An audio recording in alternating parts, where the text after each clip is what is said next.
तिला हे सांगायचंय की माझ्या घरी 4 ते 5 वर्षापूर्वी धनंजय मुंडे स्वतः एक तेजस ठक्कर नावाच्या व्यक्तीबरोबर आले होते।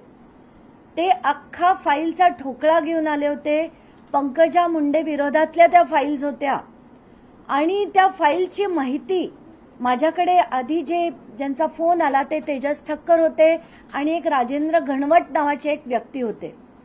आता हे सगळं तेव्हा ते माझ्याकडे फाईल घेऊन आले।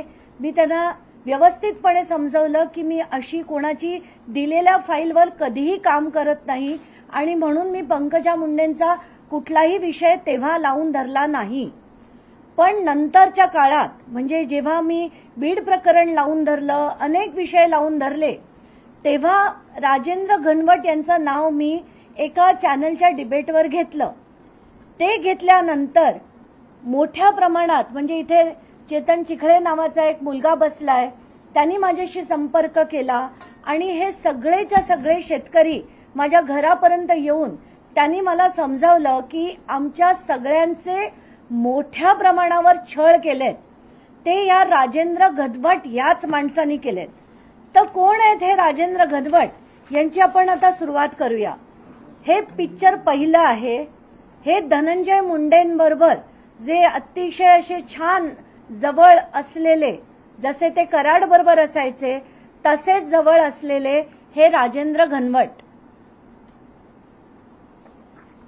Picture number 2 Venkateshwara industrial services या कंपनीबद्दल म्हणजे जी फ्लाय ॲश महाजनकोकडनं घ्यायची आणि मोठ्या प्रमाणावर बाहेर विकायची, ज्याच्यावर मी ऑफिस ऑफ प्रॉफिट याचे गुन्हा दाखल व्हावा म्हणून मी अजित पवारांना आणि मुख्यमंत्र्यांना भेटले।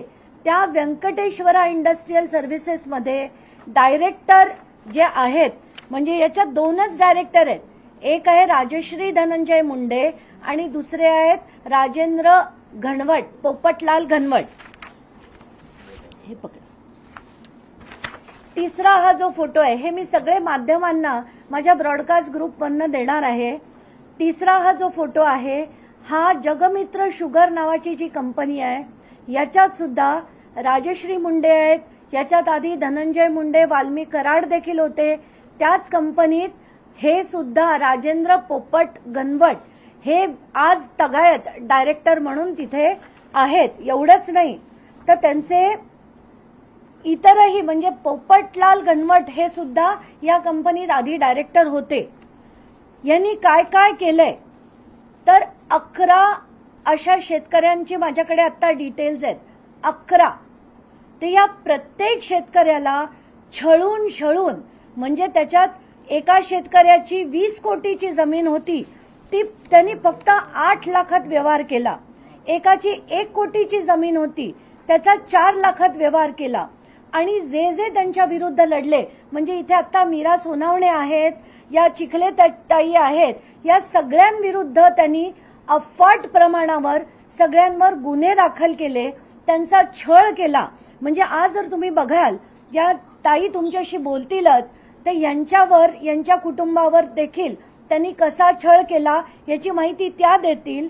मीरा सोनावणे यांचं त्यांनी म्हणजे त्यांच्या जे व्यक्ती घरचे 1997 मध्ये वारले होते ते 2006 जिवंत दाखवून त्यांचा व्यवहार झाला असं दाखवलं आणि या जेव्हा त्यांच्याच शेतात काम करत होत्या तेव्हा बहिणीवरून अतिशय खालच्या दर्जाचं म्हणजे तिला एक रात्र माझ्याकडे पाठव असं म्हणून मग ह्या चिडल्या आणि चिडल्यावर त्यांनी त्यांना सरळ केलं म्हणून त्यांच्यावर 8 दिवसानंतर 307चा गुन्हा दाखल केला।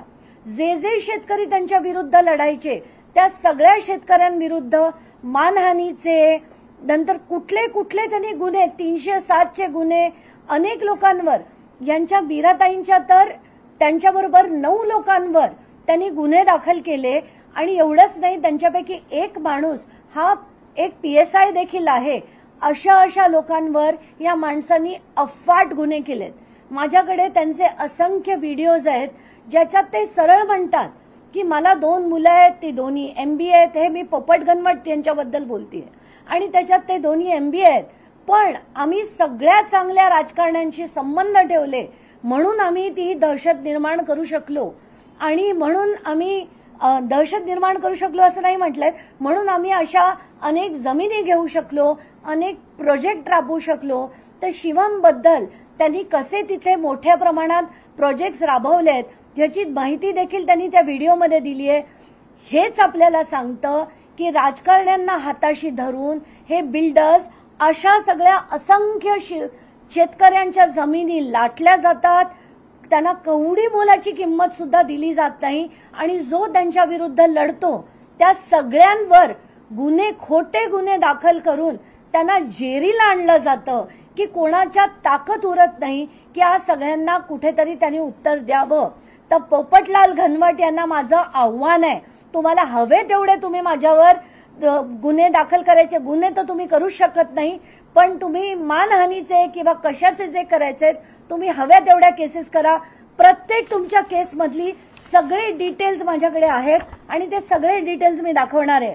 तुमचा एक संजय चव्हाण नावाचा, संजय उर्फ आनंद चव्हाण नावाचा एक माणूस आहे, त्याच्या नावावर सगळ्या पॉवर ऑफ अटॉर्नी घेतल्या जातात आणि तो त्याचा कसा मिसयूज करतो त्याचे सगळे डिटेल्स माझ्याकडे आहेत. आणि एवढंच नाही तर या पोपट घनवट यांच्यावर असंख्य असे FIRs ऑलरेडी असताना हाच व्यक्ती त्याची बी समरी करून घेतो आणि याचे सगळे डिटेल्स आहेत. तर मी गृहमंत्रालयाला लिहून हे सगळे बी समरी झालेले सगळे गुन्हे हे पुन्हा रिओपन करा अशा मागणीचं पत्र मी पाठवणार आहे. आणि ही जी माणसं आहेत यांना मी आत्ताच बावनकुळे यांना देखील फोन करण्याचा प्रयत्न केला, त्यांचा फोन लागला नाही, पण मी बावनकुळेंना या सगळ्या लोकांना त्यांच्याकडे पाठवणार आहेत. यांच्या सगळ्या जमिनीच्या व्यवहाराची पुन्हा चौकशी करून योग्य तो निर्णय घेतला गेला पाहिजे. आणि अशा जे बिल्डर्स आहेत जे असे लाटण्याचा प्रयत्न करतात त्यांची राजकीय ताकद वापरून, तर त्यांच्यावर कारवाई सक्त झाली पाहिजे अशी माझी मागणी आहे. एवढंच नाही तर धनंजय मुंडे आणि यांचा काय काय संबंध आहे, कसे कसे व्यवहार आहेत, आर्थिक व्यवहार किती आहेत, या सगळ्या गोष्टीची चौकशी झाली पाहिजे अशी देखील माझी मागणी आहे आणि ती लवकरात लवकर व्हावी असे मी आव्हान मुख्यमंत्री आणि वित्तमंत्री या दोघांना करते. अंजलीताई, शेतकऱ्यांचा छळ झाला म्हणताय तुम्ही, मोडस ऑपरेंडी कसं होती, म्हणजे कसं छळ करायचं आणि कधी वर्षापासून जे संपूर्ण सुरू आहे हे सगळं गेले 10 ते 12 वर्ष ते करतायत असं त्यांनी व्हिडिओमध्ये म्हटलंय. पण खरं तर हे 2004-5 सालापासून त्यांनी सुरू केलं आणि इथे जे बसलेले सगळे आहेत यांचे व्यवहार सगळे त्याच काळात झालेत. सगळं खोटं दाखवलंय. मय्यत व्यक्तीला जिवंत दाखवून डॉक्युमेंट केली आहेत, जे जिवंत आहेत त्यांना मय्यत दाखवून डॉक्युमेंट्स केली आहेत. अफाट घोळ केलेत, अफाट घोळ. आणि त्यांच्या विरुद्ध ना यंत्रणा बोलतीये ना पोलीस बोलतायत, कारण यांच्या पाठीशी सगळे धनंजय मुंडेसारखे राजकारणी आहेत, कारण ते थेट पार्टनर आहेत. म्हणजे कुठली पोलीस यंत्रणा त्यांच्यावर कारवाई करेल, कारण धनंजय मुंडेंचे ते थेट पार्टनर आहेत आणि यांचे किती किती कसे कसे त्यांचे काय काय डील्स आहेत हे देखील मी काही काळात आता पुढे काढणार आहे. तर आताच्या घटनेला मला आव्हान करायचंय सगळ्यांना की ताबडतोब या सगळ्या प्रकरणाची चौकशी करा. आता मी विनंती करते मीरा सोनावणेंना, त्या बोलतील आणि त्यानंतर या चित्तेताई बोलतील. तर रिक्वेस्ट करते माध्यमांना की त्यांचं बोलणं देखील आपण रेकॉर्ड करावं. नमस्कार. आता आम्ही अंजलीताईंकडे ह्याच्यासाठी आलोय कारण आम्ही 2008 पासून फिरतोय, भरपूर ठिकाणी फिरलो, कुठली ठिकाणं आम्ही शिल्लक ठेवली नाही. आणि अंजलीताईंकडं आम्ही सगळे शेतकरी मोठ्या आशेने आलोय की ताईने आम्हाला न्याय द्यावा, कारण आम्हाला म्हणजे आमच्याकडे आता शक्ती नाही राहिलेली आहे लढायची. माझं तर म्हणजे मी आता बोलायची सुद्धा आहे ना इच्छा नाही, कारण आहे ना तो माणूस इतका म्हणजे इतकी दहशत आहे खेड तालुक्यामध्ये त्याची की बोलायचं काम नाही. अहो त्याने ना मला सांगा, धनंजय मुंडे सारखा माणूस, आता धनंजय मुंडे मंत्री आहेत आणि ह्यांनी मला कधी पाहिलं नाही, किंवा हा राजू सोनवणे माझा चुलत भाव आहे. आज आमच्या 8 भावंडांवरती खोटा गुन्हा दाखल केलाय आणि धनंजय मुंडे साहेबांनी फोन केला चाकण चौकीमध्ये की यांच्यावर गुन्हे दाखल करा. म्हणजे हा किती मोठा गरिबांनो अन्याय आहे तुम्ही सांगा.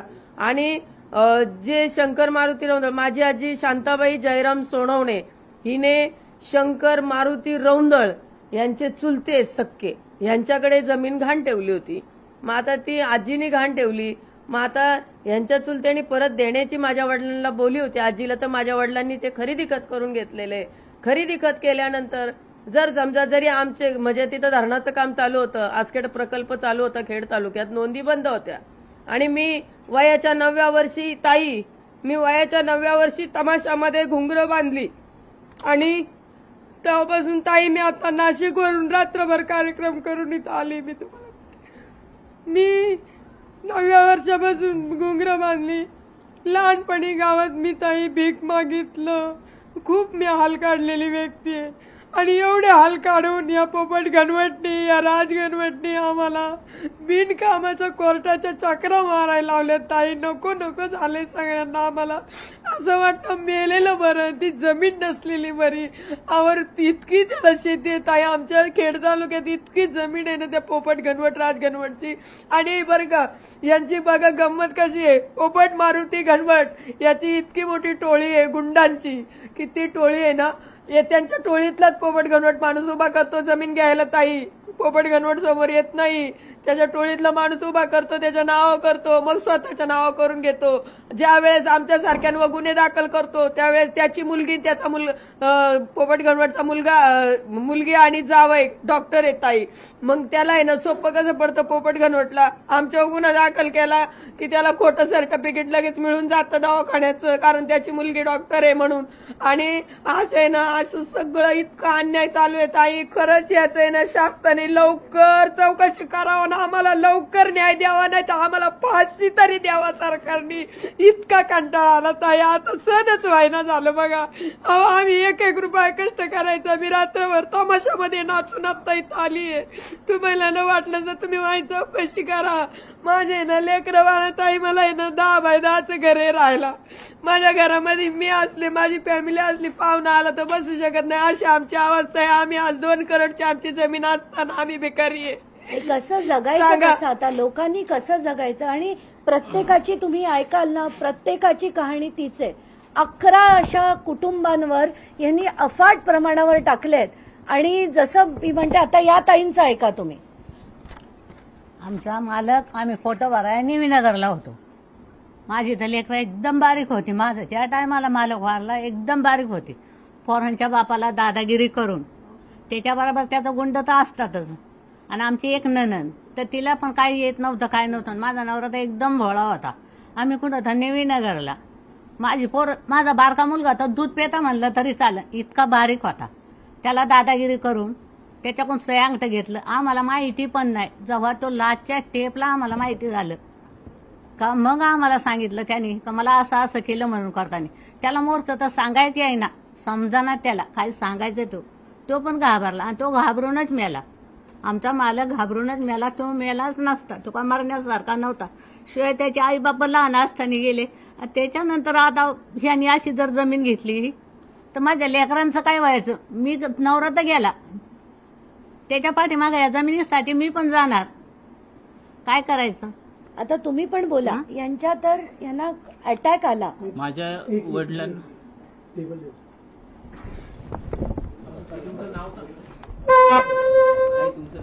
तुमचं नाव सांगा. माझं नाव राजेंद्र रखमा सोनवणे.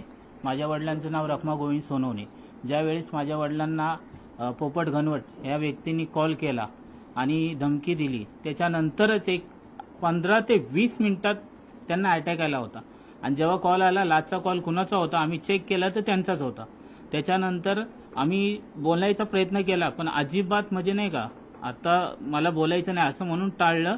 आणि नंतर मला लेटर दिलं की तुझ्या वडिलांनी जमीन विकलेली आहे, तू येऊन सह्या कर.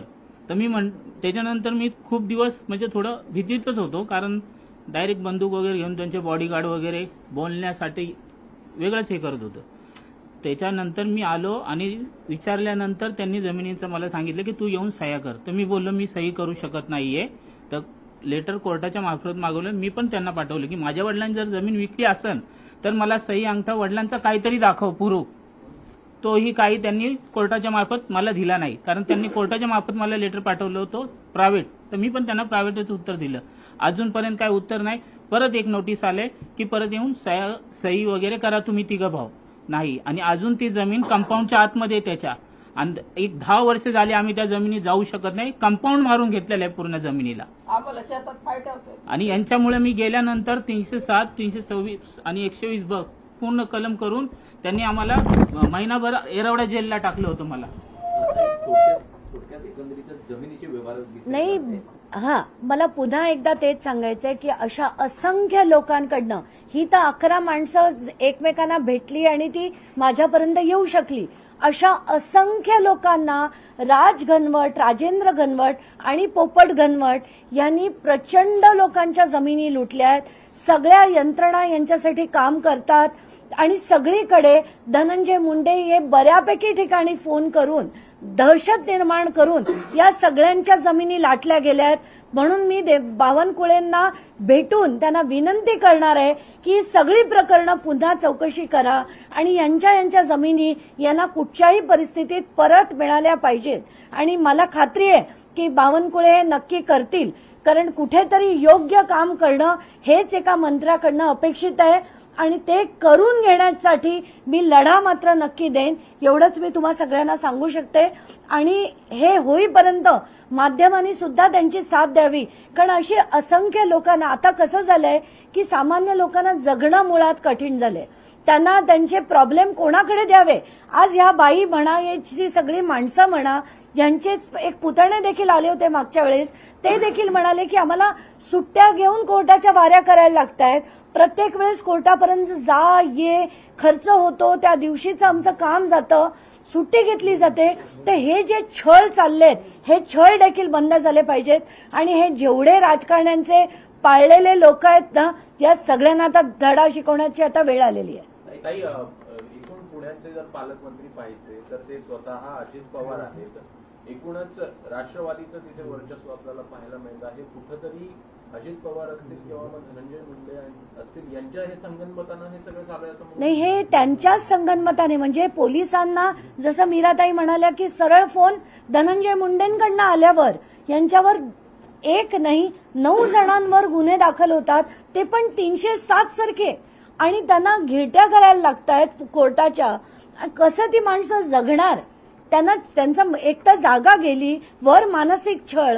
ही काही लोकशाही आहे का असा प्रश्न पडतो. आणि म्हणूनच मी म्हटलं की मी हे देखील वित्तमंत्री हे मी मुद्दाम म्हटलं की बावनकुळे आणि अजित पवार या दोघांना माझी विनंती असेल की तात्काळ या सगळ्या प्रकरणांची चौकशी करून त्याच्यावर कारवाई करण्यात यावी, अशी मी थेट आव्हान, विनंती, जे म्हणायचे म्हणा, हे मी या दोघांना करते. अंजली, थोडक्यात थोडं सविस्तर सांगा, जे एकंदरीत हे खेळबद्ध प्रकरण आहे, किती एकड जागा आहे, कधीचं प्रकरण आहे, काय नेमके मोडस ऑपरेंडी आणि यामध्ये मोठे मासे पण इन्व्हॉल्व आहेत का, असं काही प्राथमिक कचरा नंबर वगैरे आताच्या घटकेला माझ्याकडे 11 असे शेतकरी आलेत ज्यांच्या जमिनी या एक राजेंद्र घनवट नावाच्या माणसांनी आणि त्यांच्या वडिलांनी पोपट घनवट यांनी मोठ्या प्रमाणावर या जमिनी लाटल्यात.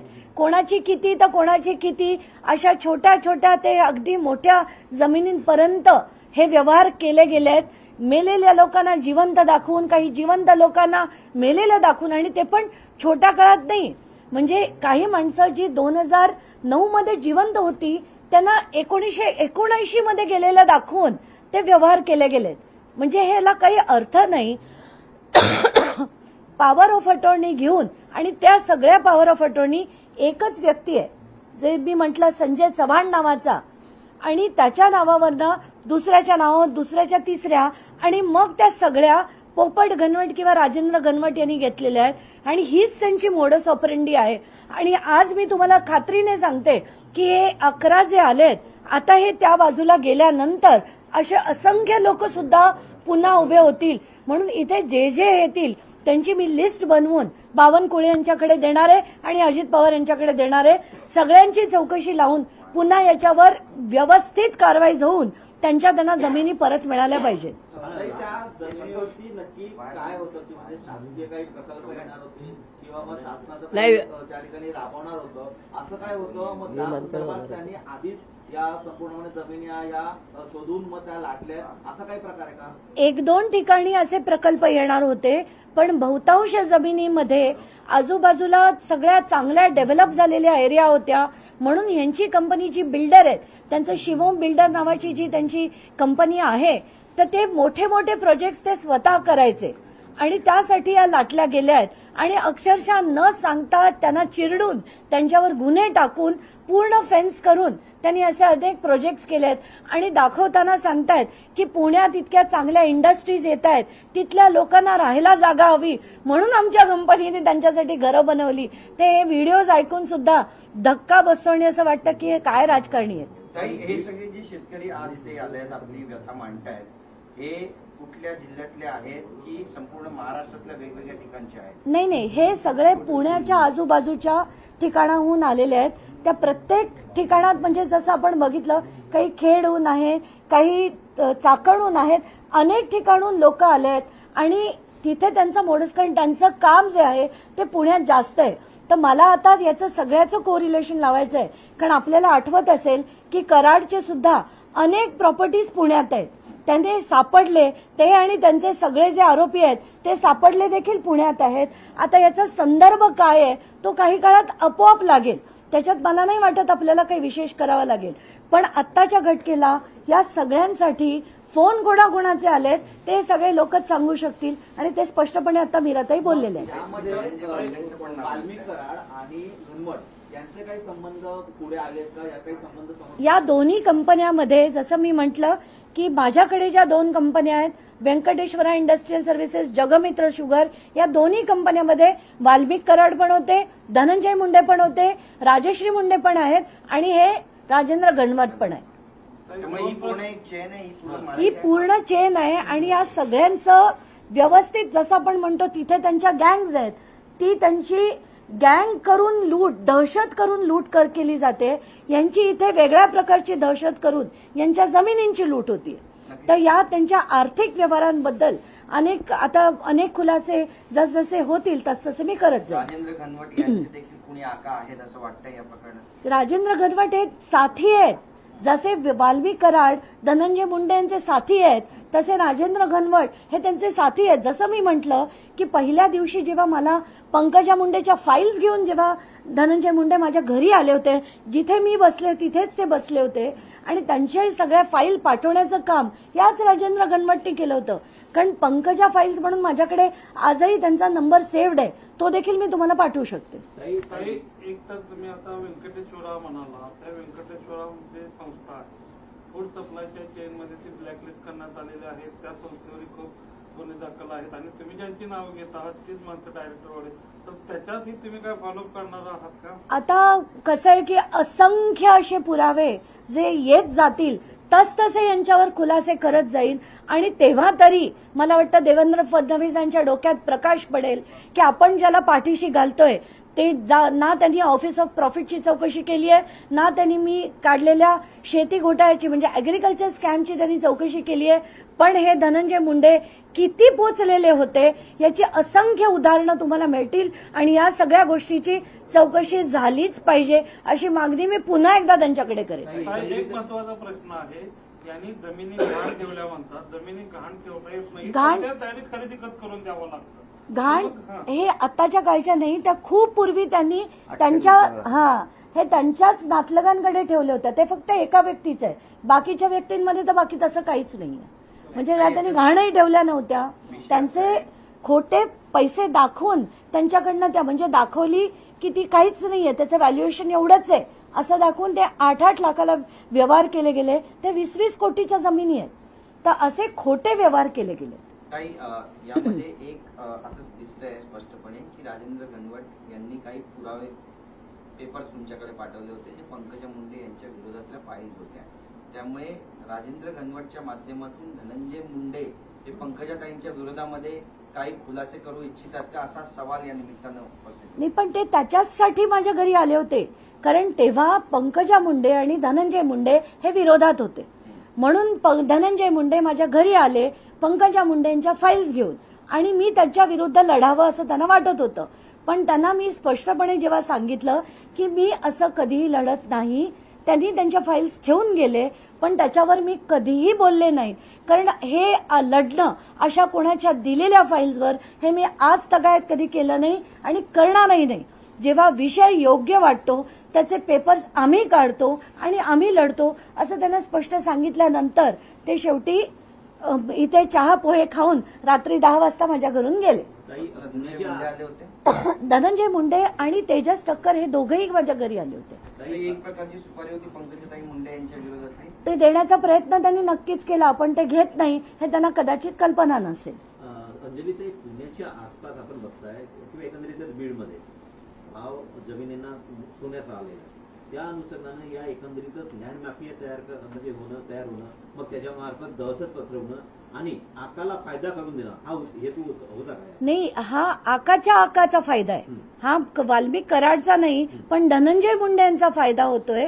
आणि याच्याच मी तुम्हाला तेच म्हटलं की याच्यात राजेंद्र घनवट, पोपट घनवट हे जर थेट त्यांच्या कंपन्यांमध्ये आज तगायत डायरेक्टर्स आहेत, म्हणजे 2च व्यक्ती आहेत, राजश्री धनंजय मुंडे आणि राजेंद्र पोपट घनवट, हे जर असतील तर ते त्यांच्या किती जवळचे आहेत हे मी वेगळं सांगण्याची गरज नक्कीच नाही. तुम्ही 1-2 पत्रकार परिषदा घेतल्या, त्याच्यानंतर धनंजय मुंडेंनी मंत्रालयातून पण पत्रकार परिषदा घेतल्या होत्या, खुलासे केले. 4 फेब्रुवारीला त्यांनी एक पत्रकार परिषद घेतली की ते माझ्या विरुद्ध कोर्टात एक मानहानीचा गुन्हा दाखल करणार होते, एक केस दाखल करणार होते. आजपर्यंत मला त्याची नोटीसही आलेली नाही, कारण मी त्यांना कॉन्फिडेंटली सांगितलं होतं की तुम्ही दाखल कराच.